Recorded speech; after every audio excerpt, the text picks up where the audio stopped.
Welcome back, trigonometers, pre-calculators, and looking at sum and difference identities. Still on sine and cosine here. This is our fourth video, I think, of example problems. And this is one like the one we finished out video 3 with, another problem like this, where we are asked to do this. This is what we're being asked to do. But the information we're being given with which to do that, you kind of have to know what they're telling you. You have to be able to look at this and decipher what it is they're telling you. And really, they're giving me some information about angle alpha first in the top row, and some information about angle beta in the bottom row. And the basic idea is that this is the type of problem for which you're going to have to draw a triangle. This is my clue to that. A couple things, really. One clue to that is that these are not numbers that are unit circle numbers. Unit circle, I have values like √3/2, 1/2. Okay, this is not unit circle numbers. The other thing is they're telling me, and here's the big thing you have to recognize, they're telling me what quadrant to draw a right triangle in. All right, so here's what they're telling me here. They've given me a positive value for sine. So they're telling me you're going into a quadrant where the sine is positive. That's where this is happening. Angle alpha is in some quadrant where the sine is positive. And this is another way of saying the cosine is negative. So if you think about your four quadrants, remember cosine is the x value. So for cosine to be negative means we're going left on the x-axis. For sine to be positive means we're going up on the y-axis because the sine value is your y value. So quadrant 2 is where sine is positive and cosine is negative. So that's where I'm going to draw angle alpha. So angle alpha gets drawn in quadrant 2. Here it is. And they told me that the sine of angle alpha is 21/29. Well, from what I know about SOHCAHTOA, the definition of sine, cosine, and tangent, sine, S-O-H, sine is opposite over hypotenuse. So they're giving me the opposite length over the hypotenuse length. So the opposite here is 21, and the hypotenuse is 29, and I have to find this side, and I use the Pythagorean theorem to do it. And when I use the Pythagorean theorem, this squared plus 21 squared equals 29 squared, I find out that this is 20. All right, so now I have everything I need to know about angle alpha, because what I'm going to need to know about angle alpha is I'm going to need to know the sine value of it, and I'm going to need to know the cosine value of it. Here's how I know that. Let's see what I did with a piece of paper. Here we go. They're asking me to find the sine of a difference. That's one of these formulas. It's this one right here. And to do this formula, I need to know the sine of one angle, the cosine of the other angle. Then I need to know the cosine of the first angle and the sine of the second angle. So basically, I need to know the sine and the cosine of both angles. So this is angle alpha.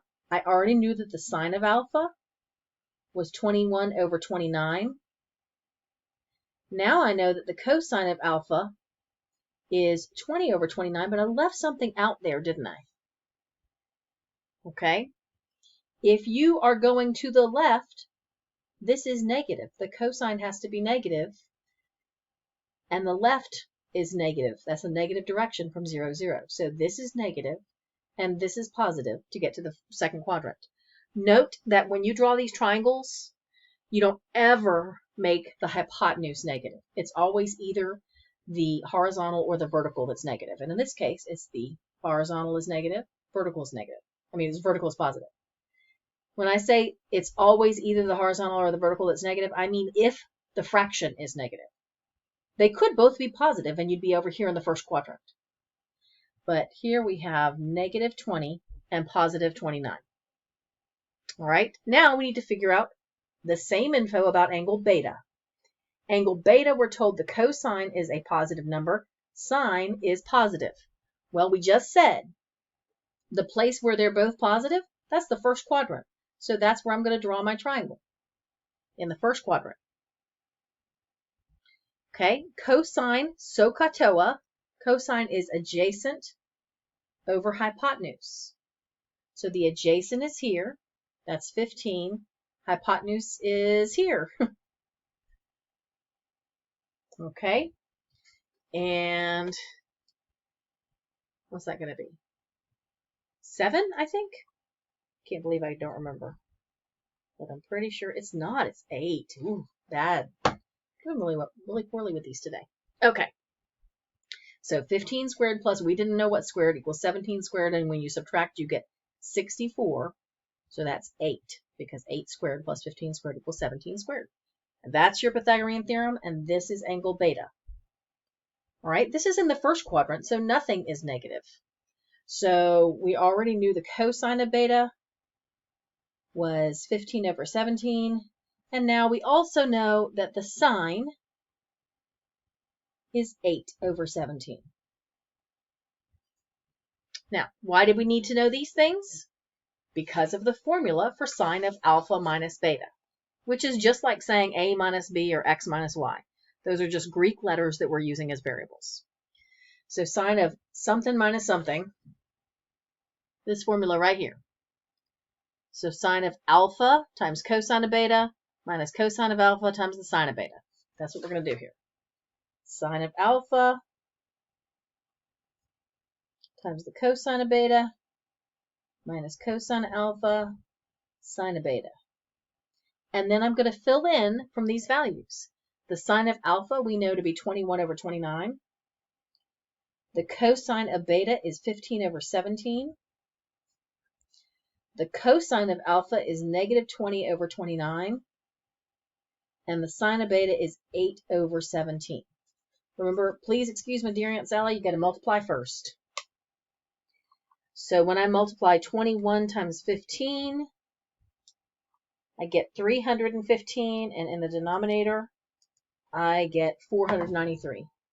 So this one over here, excuse me, is 315 over 493 minus, and then this is going to be a negative 160 over 493 minus a negative makes that plus.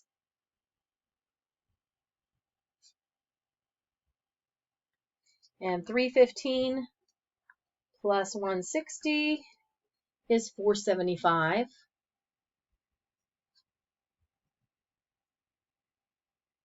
And I don't think that simplifies. I could be wrong. And if I am, please forgive me.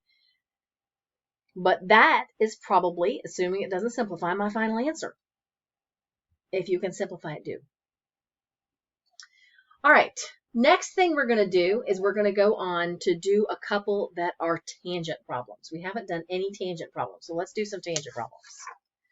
All right, so find the exact value. This is what you're asked here. Find the exact value. The exact, that means no decimals. Value. Sorry, that doesn't look like it says exact, but it does. Pretend. Suspension of disbelief. Tan of 75 degrees. That's not a unit circle value. Exact values come from unit circle values. Well, that's why we have the sum and difference identities, sometimes called sum and difference formulas. Okay? If I can think of two numbers that add or subtract to give me 75, I can use one of these two formulas. I can think of two that add to give me 75 pretty easily. That's 30 plus 45. So I'm ready to use the tan sum formula, which says on the top I add them, and then 1 minus, and this is the product of the two. So it's going to be tan 30 plus tan 45 over 1 minus tan 30 times tan 45.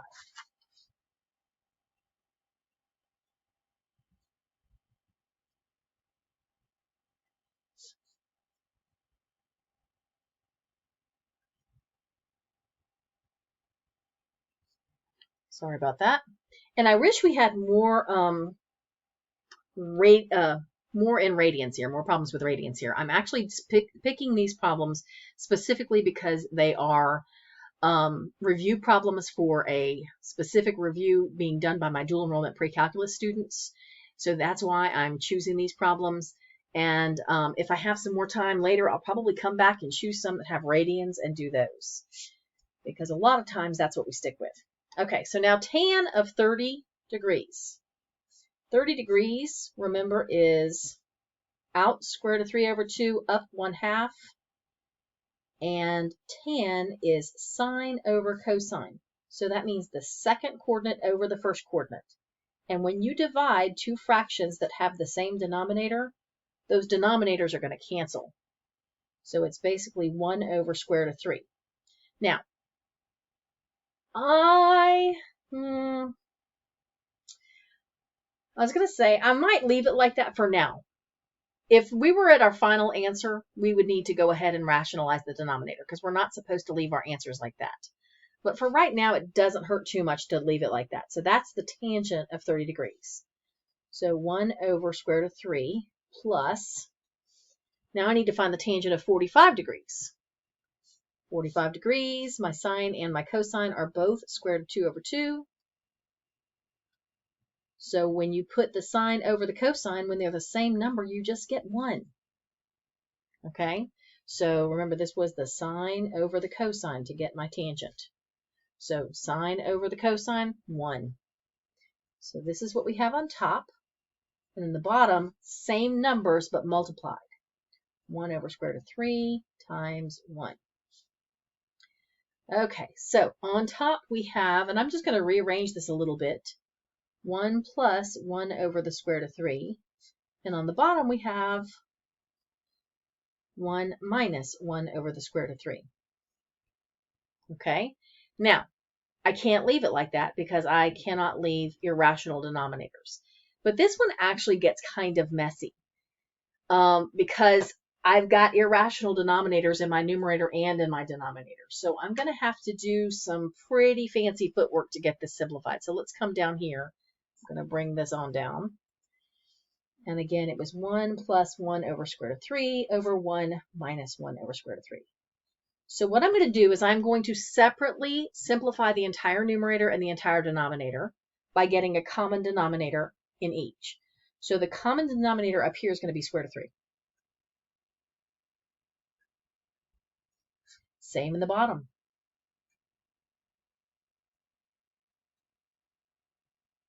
So that gives me on top 1 plus square root of 3 all over square root of 3.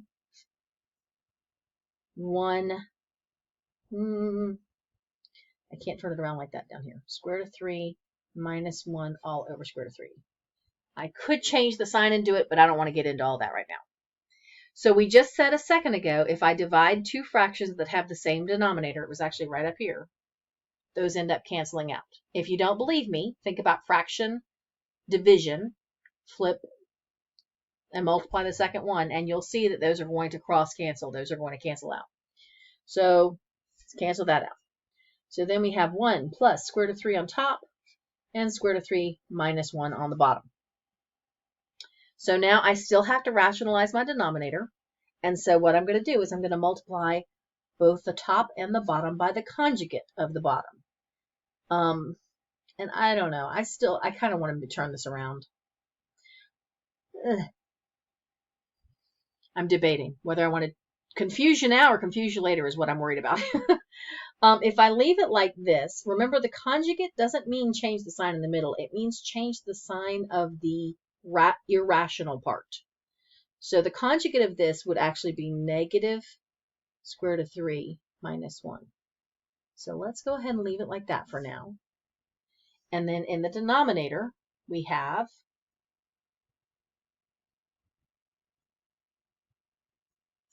and in the numerator,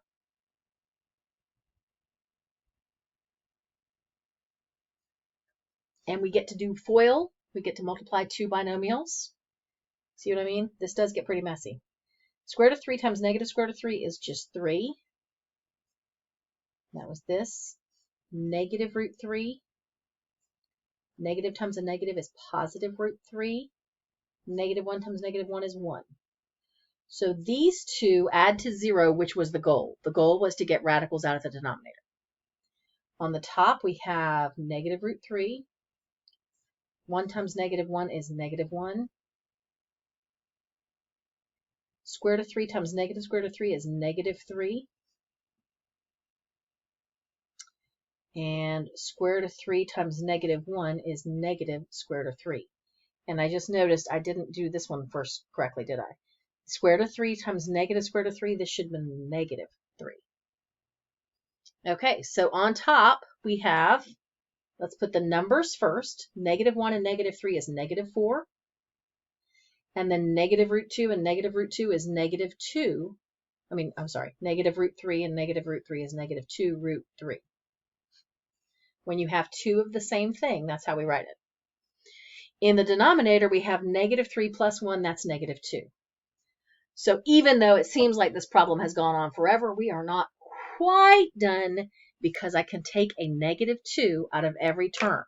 Remember, you can only simplify an expression like this if you could take it out of this term, and this term. And you can. Another way of thinking of that is if I divide it up as two separate fractions, can I cancel? And yes, I can.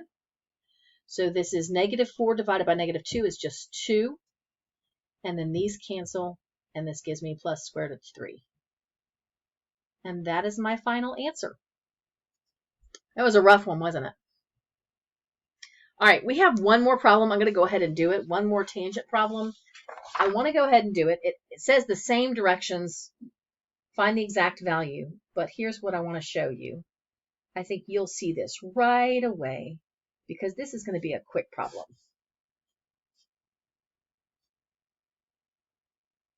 This is one like we did with sine and cosine earlier, where when you look at it, the key to this problem is that when you look at it, you're familiar enough with the formulas or the identities that you go, oh, wait, that looks very familiar. Tan of something minus tan of something else, and then 1 plus, and then it's the same two expressions that were on the top. Boom. It's right here. It's this one. Okay? Tan of A minus tan of B over 1 plus tan of A times tan of B. My A here is at 175 and my B is 55. So this is a case where we're just using the formula or the identity. We're applying it backwards. We're starting here and rewriting it as this. So this is going to be tan of 175 minus 55, which is tan of 120. And let's think about what that value would be. 120 is right up here. Same thing as 2 pi over 3. Okay, tan is sine over cosine or opposite over adjacent.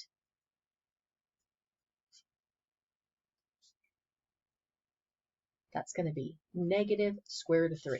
And that's my answer. Thanks for hanging in here. I know that was a long problem when we did the tan formula.